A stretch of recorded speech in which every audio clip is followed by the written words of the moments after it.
Wala pang nakikitang ulat ang Armed Forces of the Philippines hinggil sa umano'y paggamit ng China ng hypersonic missiles laban sa mga site ng Enhanced Defense Cooperation Agreement ng Estados Unidos at ng Pilipinas. Ikinukonsidera naman ng sandatahang lakas na seryosong bagay ang nasabing ulat. Si Ryan Lesiges sa sentro ng balita. Ryan? Audrey, hinimok nga ng Armed Forces of the Philippines ang publiko na huwag magpanik at manatiling kalmado. Ito'y kasunod nga ng report kaugnay sa plano daw ng China na paggamit ng hypersonic missiles laban sa mga base militar sa ilalim ng Enhanced Defense Cooperation Agreement o EDCA ng Pilipinas at Estados Unidos. Kabilang umano ang Batanes, Subic at Ilocos sa mga unang target ng hypersonic missiles ng China. Sa pulong balitaan dito sa Campo Aguinaldo, Audrey, sinabi ni Armed Forces of the Philippines sa Chief of Staff General Romeo Bronner Jr. na wala pa silang nakikitang report na magkukumpirma sa impormasyon na hawak ng senadora. Gayunpaman, sinabi ni Bronner na makikipag-ugnayan sila kay Senator Marcos at sa ibang may impormasyon kaugnay sa nakaumang umanong missile ng China sa Pilipinas.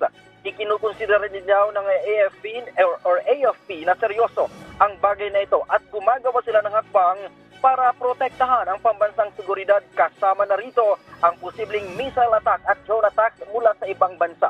Narito ang pahayag ni General Romeo Bronner. Dito po sa information na ito, as I said, hindi pa ho namin nakita.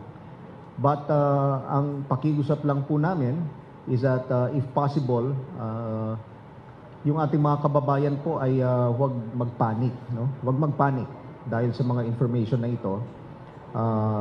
Your Armed Forces of the Philippines, including the security sector of our country, lahat po kami nagtutulong-tulong upang makita po natin yung tunay na sitwasyon natin. No?